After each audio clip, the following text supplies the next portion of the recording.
The most basic combo in any of the Tenkaichi games is A, or square square square square square on the PlayStation. This is a rush combo that all of the characters in the game can perform. From Hercule to Super Saiyan 4 Gogeta, no matter who you play as, you'll be able to do it, which is fine, and it is a useful tool to help you get started. But the problem comes if this is all that you do. And this is where a lot of people get the idea that every Tenkaichi character is the same. But instead of just doing A, you add in a Y here, and all of a sudden you are performing a flying kick. Or you could place it here and perform a heavy finish. Switch to Krillin and he has a different combo pattern and moveset that caters better to him because you know he's kinda short, so it is more jumping attacks. There are many different combinations of attacks and they can greatly affect the way you can play each character. Behind. You never want to be attacked from behind. Not only do you take more damage, but you cannot guard against any incoming attacks.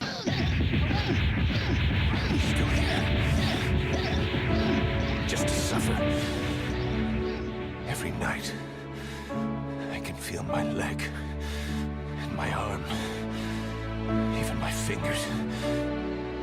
This is why it is always advantageous to try and get behind your opponent. Some characters are a lot more agile than others, making it easier for them to step around their opponent, but for others, this isn't so easy. Some are simply too slow or have the most pathetic little hops. Like, really man? That was the best you could do. He skipped leg day, that's for sure. This is where the rolling hammer attack can come in handy. Not all characters have access to this move in Tenkaichi 3, but it is mainly used by the larger, stronger fighters. When landing the hammer, it will spin your opponent 180, allowing you to follow up with massive damage. You do need to perform it with the right timing, so it can be tricky to get off. Unless you are playing as a Raleigh. All she has to do is slap you in the face to turn you around.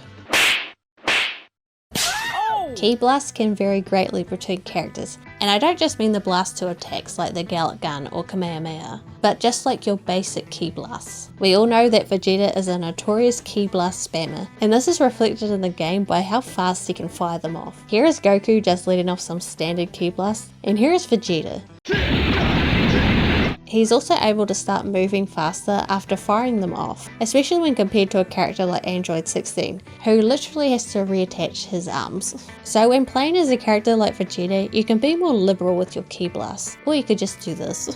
I'm a firing my laser!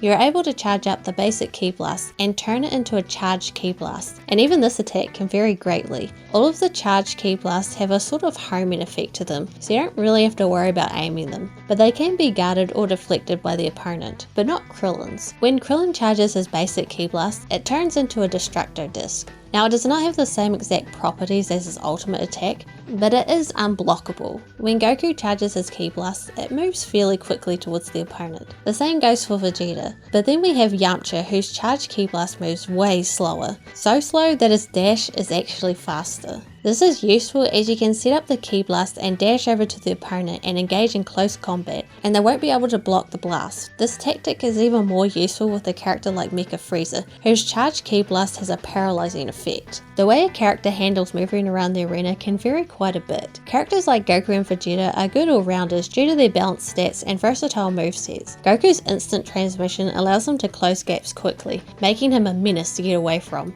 Then there is characters like Berta. With his amazing speed, he can outmaneuver opponents and deal quick hits before they can react. Conversely, there are characters such as Broly that have lower agility due to their slower speed and larger frames, but their attacks pack a heavy punch, making every hit count. Plus, legendary Super Saiyan Broly basically just cheats. His attacks deal way more damage than anyone else, as well as taking less damage too. And when asked if I've ever taken steroids, I've always said no, I don't touch the stuff, not gonna touch the stuff, never touch the stuff.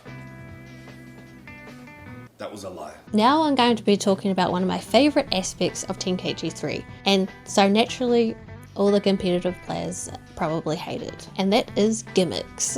I love gimmicky characters and attacks. You got Devilman with his signature Devil Might beam that is more effective the more evil a character is. This is early Piccolo and end Piccolo. I love the detail where he actually takes less damage later on in the series because he becomes less evil.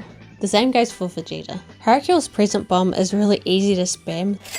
King Piccolo spits his sun at you. There's also the spirit bomb, which already in itself is a powerful attack, but if you can manage to gather energy during the fight, it is even more lethal and has the potential to be the highest damage dealing move in the game. But who cares about being lethal to your opponent when you can be lethal to yourself? Vegeta's final explosion is very much in the vein of, if I can't win, then no one will. It does a ton of damage to everything and everyone.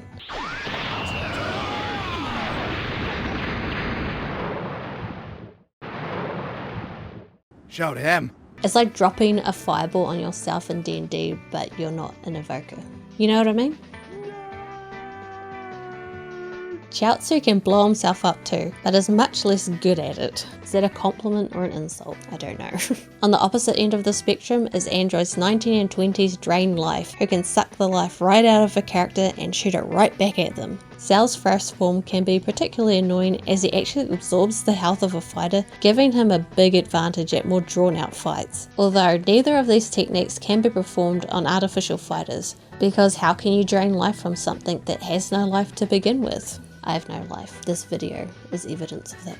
Finally, each character's personality and fighting style are reflected in their animations. This attention to detail makes each character feel unique and true to their personality from the series. And these are just some of the basic moves and attacks that anyone can do, even me. In the hands of great players, they can pull off some amazing stuff. It's just a shame that they're limited by the fact that all of the characters are the same. They're just Control C, Control V.